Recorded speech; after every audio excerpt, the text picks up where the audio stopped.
Hər birinizi salamlayıram. Ümid edirəm ki, işləriniz yaxşı gedir və digər videolarımızı izləmisiniz. Bu dəfə mən istəyirəm ki, sizə çox maraqlı bir mövzu haqqında danışım. Hansı ki, bu mövzu barədə mənə yenə çox sual gəlir. Bu mövzu barədə məndən texnika istəyənlər çoxdur və mən bunu əslində bir növ etmirəm və ya gecikdirirəm deyim. Çünki mən düşünürəm ki, birinci növbədə mən bu mövzuya bir fikrimi bildirməliyəm və ondan sonra bunun texnikası, bunun seansı və s. ola bilər. Amma bugün biz sizinlə çox maraqlı bir mövzudan danışacağıq. Mövzumuz nədir? Mövzumuz odur ki, ruh eşi və karmik münasibət mövzusuna toxunmaq istəyirəm sizinlə.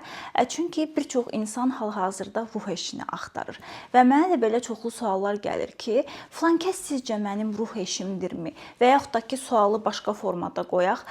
Ruh eşi olduğunu hardan bilə bilərəm ki, o mənim ruh eşimdir? Və baxın, bu sualların cavabını biz elə bugün burada sizinlə bərabər tapacağıq. Amma mən sizə o sizi çox sakit hiss etdirirsə, demək ki, ruh eşinizdir. Çox güvəndə hiss etdirirsə, demək ki, ruh eşinizdir deməyəcəm. Bugün əslində biz tamam fərqli bir konseptdən baxacağıq bu mövzuya. Həmişə olduğu kimi. Başlamazdan öncə deyim ki, videonu bəyənməyi və təbii ki, kanala abunə olmağı unutmayın.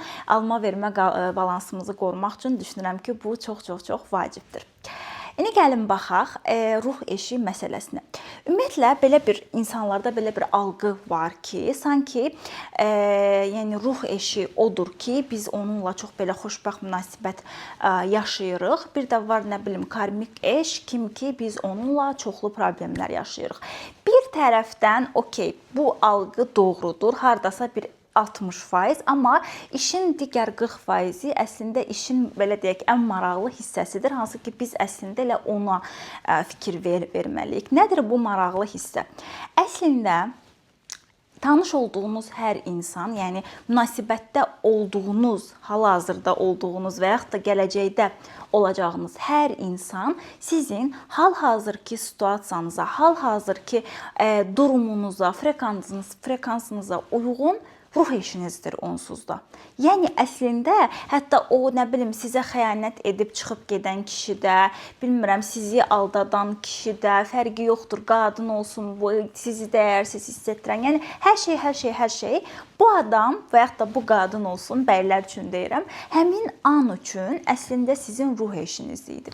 İndi deyəcəksiniz ki, necə olur axı, yəni mənim ruh eşim niyə mənə belə bir şey etsin, düzdür? Çünki bu anlayış sanki, xüsusən də düşünürəm ki, sosial mediaya görə bu belə olub ki, bir balaca yanlış anlaşılma var burada ruh eşi mövzusunda. Ümumiyyətlə, biz bundan öncəki videoda da danışmışdıq ki, bu güzgü effekti barədə demişdik ki, kimsə kimsənin həyatına boşuna gəlmir demişdik, düzdür? Və burada belə bir məsələ var ki, mənim məsələn hal-hazırda ehtiyacım nəyisə öyrənməyədir. Əgər yəni biz bu dünyanı öyrənmə məkanı olaraq görürüksə ki, spirituallıqda bu belədir. Mən məsələn tutaq ki, bir gənc xanımam, 25 yaşım var və mənim hal-hazırda ehtiyacım olan öyrənməkdir. Tutaq ki, münasibətdə yox demək, düzdür? Və mənim həmin bu ruh halıma uyğun mənim qarşıma bir partnyor çıxır. Kim ki mənim başlayır bütün məsələn sərhədlərimi pozmağa, məni hər tərəfli mənada, maddi, mənəvi baxır mənim nəyi öyrənməyə ehtiyacım var. Bir növ bu şəkildə sərhədlərimi pozur və əslində orada mən nəyi öyrənməliyəm? Həmin anda mən sərhədlərimi müdafiə etməyi öyrənməliyəm, düzdür? Və demək ki, bu insan əslində mənim həmin halıma uyğun ruh eşimdir. Baxın, yəni bir növ bizim hətta o toksik münasibətlər yaşadığımız insanlar belə həmin an üçün bizim əslində ruh eşimizdir dırnaq arasında. Yəni hər kəsin dediyi o ruh eşi kim ki ideal bir kişidir və yaxud da qadındır. Siz onunla xoşbəxtsiz, güvəndəsiz, çox belə bunlar bu da var, amma ruh eşinə dedik ki, biz fərqli perspektivdən baxacağıq. Yəni qarşınıza çıxan əslində hər insan dərinə gedəndə sizin yenə də ruh eşinizdir. Digər bir tərəfdən belə bir məsələ var ki, siz sual verə bilərsiniz ki, yox, mən bunu qəbul edə bilmirəm ki, yəni məni incidən biri mənim ruh eşim ola bilməz. Mən yenə də inanıram ki, mənim ruh eşim o insandır ki, mən ondan ekstrem xoşbəxtəm və s. və s. İndi mən sizə bunu başqa bir istiqamətdən izah etmək istəyirəm. İstənilən münasibət, baxın, istənilən münasibət bir enerjisi var, yəni həmin o münasibətin tərəflərin münasibətə gətirdiyi bir enerjilər var və tərəflərin birlikdə yaratdığı bir enerji var və bu enerjilər istənilən münasibətdə bu belədir, pozitivdə və ya neqativdə yaşana bilər. Və çox zaman biz görürük ki, bəzi enerjilər pozitivdə yaşananda biz bu cütlüyə baxanda deyirik ki, bunlar elə sanki bir-birinin ruh eşidir. Amma eyni cütlük, eyni münasibəti müəyyən amillərini neqativdə yaşasaydı, onlara biz baxanda deyərdik ki, bunlar yəqin ki, bir-birinin ən böyük cəzasıdır. Yəni karmik münasibət deyək də buna. Məsələn, sizə bir nümunə verim. Bu necə baş verir, onu istəyirəm ki, görəsiniz. Tutaq ki, iki insan, bir bəy, bir xanım tanış oldular. Və burada nə baş verir? Məsələn, tutaq ki, mənim belə nümunələrim çox olub deyə, yəni xanımlarla işləyə-işləyə onlardan birini verəcəm sizə. Məsələn, mən tutaq ki, eril enerjisi çox yüksək bir xanımam. Kişiləri qəbul edə bilmirəm, çünki məsələn, atam məni vaxtı ikən çox incidi və yaxud da ki, atam məsələn, anamı qoyub çıxıb gedib və bu şəkildə mənim zehnimdə belə bir düşüncə var ki, yəni bir növ kişi gücünə mənim ehtiyacım yoxdur. Mən onsuz da özümdə güclüyəm, özüm də edərəm, anam da filan şeyləri edə bildiyi, mən də edərəm və s. və s. Bax, belə bir güclü bir qadına çevrilmişəm. İndi enerjisel baxımdan desək, daha belə eril bir qadın. Və bu qadın soruşsaz nə istəyir? Bu qadın deyir ki, mən istəyirəm məndən də güclü bir partner. Yəni elə bir partnyor ki, o məndən də güclüdür. Yəni mən sanki özüm o qədər güclüyəm ki, mən hər kişinin yanında rahat hiss edə bilmirəm. Mənə lazımdır məndən çox daha güclü bir partnyor. Bu qadının istəyi budur, düzdür, amma enerji bunu demir də. Yəni enerji, biz deyirik ki, kainatda hər şey balansdadır. Mənim erilim yüksəkdirsə, mənim partnyorumun dişili yüksək olmalıdır ki, biz balansa gələk. Yəni məndə 70% eril tutaq ki, enerji varsa, bu o deməkdir ki, mənim partnyorum aşağı-yuxarı 60-70% dişil enerjiyə sahib bir kişi olmalıdır ki, bizim münasibətdə balans dırnaq içərisində olsun. İndi mən tutaq ki, dedik ki, güclü bir qadınam və istəyirəm özümdən güclü bir partnyor və s.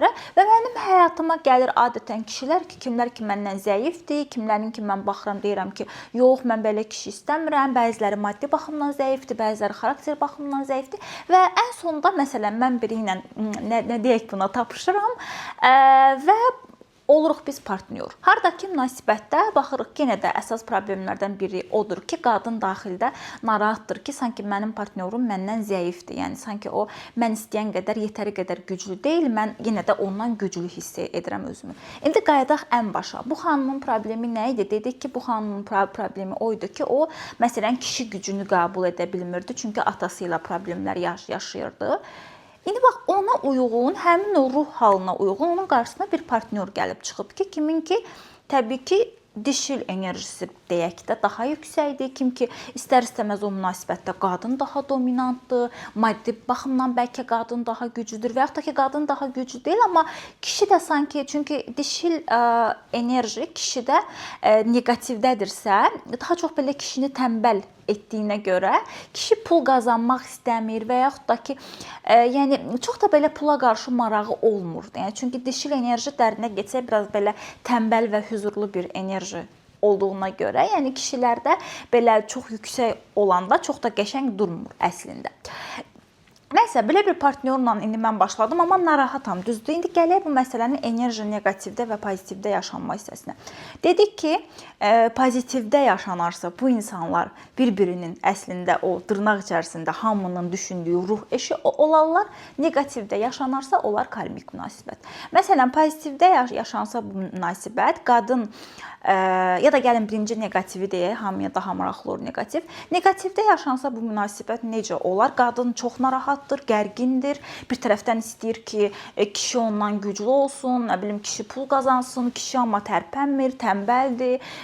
Bir tərəfdən qadın, yəni belə bir qarışıq bir münasibət düzdür. Yəni mən belə münasibətlərlə çox işlədiyimə görə bilirəm ki, belə hallar əsla az deyil. Yəni qadın hiss edir ki, o daha güclüdür, çox məsuliyyət götürüb üstünə, sanki yəni özü çox dominantdır, hiss edir bunu, kişinin üstünə heç cürə məsuliyyət verə bilmir və s. və s. Belə bir münasibət və bu tərəflər bir-birlərini incidirlər. Yəni mənim bir videomda bu barədə danışmışdım ki, mən yəni baxır düzdür siz hansı səviyyədə görüşürsüz, düzdür? Məsələn, birinci səviyyədə görüşürsünüzsə, orada bir-birinizi lap ekstra incidəcəksiniz. Burada işin içərisinə daha belə bəzən şiddət və s. girə bilər. İkinci mərtəbədə, ikinci frekans mərtəbəsində görüşmüsünüzsə, orada yəni şiddət və s. olmayacaq çox şükür, amma yenə də maddi problemlər, bəzən sağlamlıq problemləri, anlaşmazlıqlar, konfliktlər və s. və bu şəkildə gedəcək. Yəni və narahatçılıq var, düzdür? Yəni biz bu cütlüyə baxanda bunlar bir-birinin ruh eşidir. Yəni deyə bilmirik o zaman. Çünki bizə adətən elə düşünürük ki, ruh eşi pozitiv anlamda bir şeydir. Baxırıq deyə bilmirik, çünki bu cütlük enerjisini neqativdə yaşayır.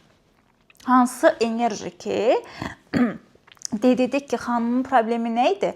O atasıyla olan məsələlərini həll etməlidir, düzdür? Və çox zaman biz kişiyə də baxanda görürük ki, onun da müəyyən, yəni inkişaf etdirməsi gərəkən məsələlər var və belə olan halda bu iki insan enerjinin neqativini yaşadığına görə, yəni biri atası ilə bağlı məsələləri həll etmək istəmir. Hələ də daxilində kişilərin gücünü qəbul etməyib, amma qarşısında güclü bir kişi görmək istəyir. Digər tərəfində məsələn başqa buna uyğun bir problemi var və bu iki insan bir araya gəlsə də enerjinin neqativini yaşayırlar. Düzdür? Yəni hər ikisi də bilmir ki, nə baş verir. İndi baxın, gəlin fırladaq əvvələ görə bu cütlük bir araya gəlib enerjinin pozitivini yaşasa nə olardı? Yenə mən bir xanımam, eyni xanım kim ki yenə atası ilə problemlər yaşayıb, kişilərin gücünü qəbul edə bilmir və s. yenə eyni bərlə tanış olur. Amma məsələn bu xanım artıq öz üzərində işləyən biridir və artıq bilir ki, o kişilərin gücünü qəbul etmir. O yəni özü güclü bir kişi istəyir, amma özü çox güclüdür və o artıq başa düşür ki, mən gücümü balansa gətirməliyəm. Mən baxmalıyam ki, qarşı tərəfə necə doğru şəkildə məsuliyyət ötürə bilərəm. Mən necə, nə bilim, dişil enerji deyirlər, bunu balanslayım. Baxın, artıq yavaş-yavaş bunların üstündə işləyir deyə. Bu, heç kişi üzərində çox zaman işləməsə belə, avtomatik şəkildə bu kişiyə də güzgülənir. Düzdür? Yəni, qadın məsələn, avtomatik şəkildə daha az özünə aid məsuliyyətlərdən başqa digər məsuliyyətləri məsələn çiyninə götürməyəndə, yavaş-yavaş kişi, onsuz da təbiətində var bu, kişi yavaş-yavaş həmin məsuliyyətləri götürür və baxın, balansa gəlir bu cütlük. Digər mövzularda da həmçinin. Və belə birdən-birə olmasa da zamanla bu cütlük kimə çevrilir? Çevrilir o cütlüyə ki, biz kənardan baxanda deyirik ki, bunların çox gözəl bir münasibəti var. Mən bunun məsələn həmişə öz münasibətimdən də nümunə verirəm ki, deyirəm ki, mən yoldaşımla tanış olanda 2019-cu ildə həmişə bunu deyirəm ki, ona baxanda tam tərsimi görərdim. Yəni ki, baxırdım ki, mən çox, nə bilim, məsələn, yığımcılam, o pulu belə çox belə xərcləyəndir kefinə, lüksa və s. Nə bilim, mən çox tutaq ki, punktualam, o hər şeyi ən son dəqiqə edəndir. Yəni bax belə idi və mən baxırdım ki, mən çox səbirsizəm, o çox səbirlidir. Bu şəkildə mən deyirdim ki, yo alınmaz. Amma həmişə də onu deyirəm ki, şansım orada gətirdi ki, bu tam mənim öz üzərimdə işləməyə başladığım bir dönəmə təsadüf etdiyinə görə mən artıq yəni o prosesləri görəndə yox alınmaz deyib, yəni bu işi neqativ yerə çəkmək yerinə mən prosesin içərisində, münasibətin içərisində öyrənməyi seçdim. Və bugün gəldiyimiz nöqtədə o balans məsələsində mən baxıram ki, artıq nə bilim, mən də bəzən onun qədər son dəqiqə nəyisə edirəm, amma o da bəzən mənim qədər bir şeyi çox planlı edir. Demək ki, biz artıq balansdayıq.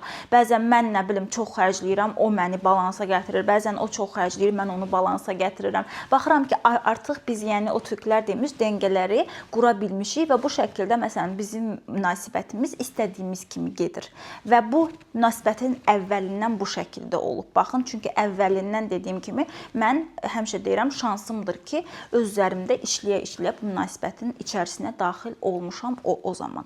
Baxın, yəni biz bunu pozitivdə də yaşaya bilərik, neqativdə də yaşaya bilərik və eyni iki insan iki fərqli ssenaridir sadəcə. Birində biz bunlara ruh eşi deyə bilərik, digərində isə biz bunlara karmik münasibət deyə bilərik. Burada bir dənə də çox önəmli bir nöqtə var.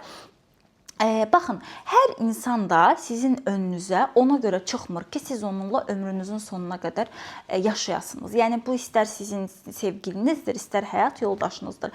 Bəzi insanlar var ki, onların sizin həyatınızda rolu bir müddətlidir. 1 ildir, 3 ildir, 5 ildir. Və o müddət bitəndən sonra, məsələn, tutaq ki, siz enerjini neqativdə yaşayırsınız, bir-birinizi yəni incitdiniz və s. Sonra bir yerdən sonra siz başladınız, məsələn, bir xanım başladı öz üstündə işləməyə və dedi ki, yox, belə olmaz, mən öz üstümdə işləyirəm. Məsələn, baxdı ki, mənim eril enerjim çox yüksəkdir, onu başladı balansa gətirməyə. Yəni, çoxlu belə xanımlar çoxdur, düzdür, öz üstündə işlədi və s. Amma bir tərəfdən də baxır ki, qarşı tərəfdən bir reaksiya yoxdur. Yəni, əgər mən hər şeyi doğru edirəmsə, iki ehtimal var çünki. Birincisi, qarşı tərəfdən mütləq şəkildə reaksiya gəlməlidir.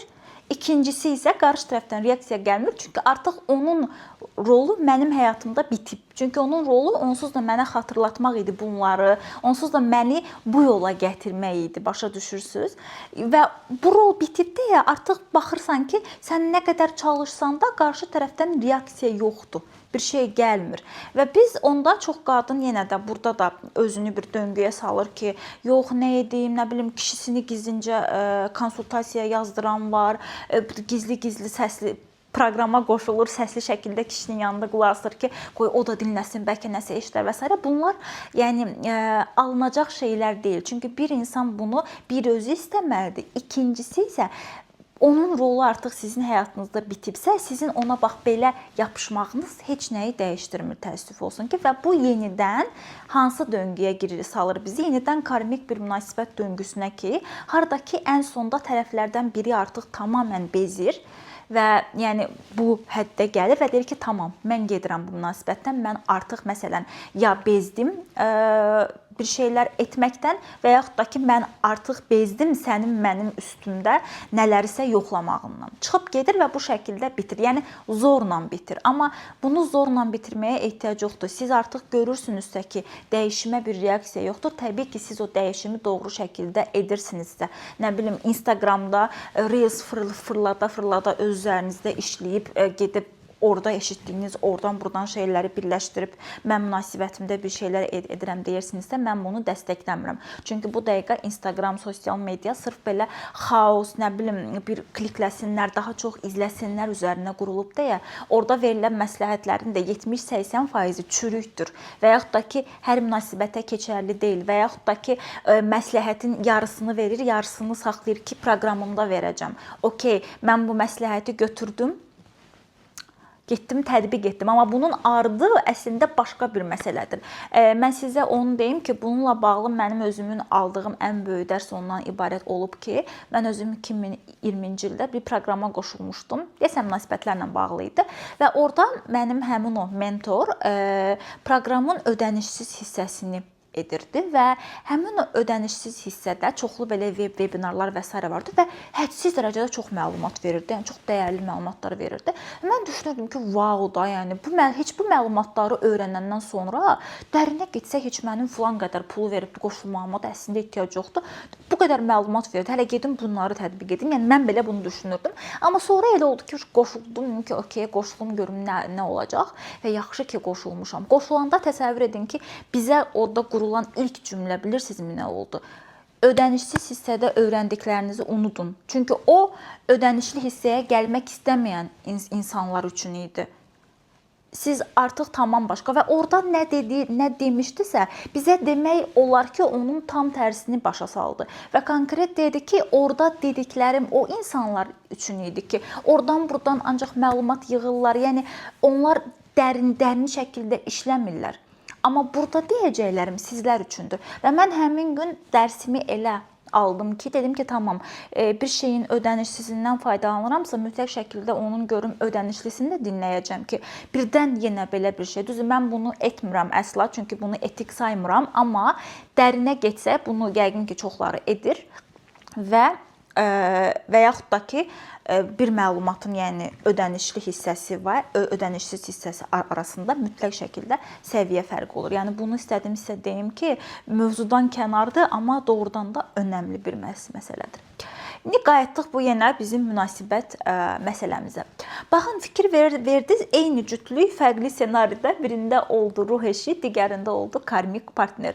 Yəni bu ruh eşi mövzusunu düşünürəm ki, biraz daha fərqli istiqamətdən oturub düşünməlisiniz bu barədə ki, siz həqiqətən nə axtarırsınız və çox zaman axtardığınızla ehtiyacınız olan insan, fərqli insan olduğuna görə siz münasibətlərdə ona görə bir növ türklər demiş hayal kırıklığına uğrayırsınız. Çünki axtardığınız insan başqa insandır.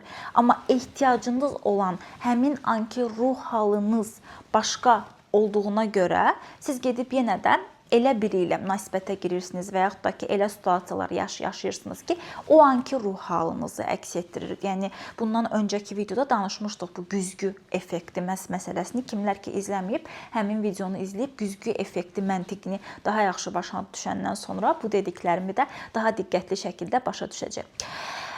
Son olaraq nə demək istəyirəm mən? Əgər yəni, bu mövzularla bağlı düşünürsünüzsə ki, sizin bir dəstəyə ehtiyacınız var və düşünürsünüzsə ki, hal-hazırda münasibətiniz yoxdur, amma növbəti münasibətlərinizə daha hazır vəziyyətdə girmək istəyirsinizsə, yəni bilmək istəyirsiniz ki, sizin hansı məsələləriniz var ki, onlar barədə fərqində olub, onların üstündə işləyib və yaxud da işləyə-işləyə münasibətə girsəniz, həmin o münasibəti alındırma potensialınız çox daha yüksək olacaq və yaxud da ki, hazırda bir münasibətiniz var və o münasibəti bir yerə aparmaq istəyirsinizsə, təbii ki, gedə biləcəyi yerə qədər bunu unutmayın. Mən bu həftə artıq sevgi analizinə yerlər açmışam. Hansı analiz ki, fərqli paketlər var, təbii ki, hər kəsin büdcəsinə uyğun və həmin o paketlərə baxıb özünüzə ən uyğun olanı seçib mütləq şəkildə bundan faydalana bilərsiniz ki, bir dəfə belə deyək, toplu şəkildə biri sizə desin ki, biri məsələn mən, biri sizə desin ki, sizdə budur, yəni fərqli, çünki sevgi analizinin tərkibinə bizdə fərqli analizlər, fərqli şəkildə yanaşmalar daxildir, hansı ki, komplekt bir formada biz onu təqdim edirik sizə və siz artıq bilirsiniz ki, münasibətlərinizdə nəyi edib, nəyi etməmək lazımdır ki, siz o istədiyiniz ruh halına gələ biləsiniz və qarşınızdakı insan sizin ruh əkiziniz olsun, hansı o ruh əkizi ki, sizi güzgülüyür, aydındır. Bax, bu işin məntiqi bundan ibarətdir. Ümid edirəm ki, sizlər üçün faydalı bir video oldu və növbəti videolarımızda görüşmək ümidi ilə.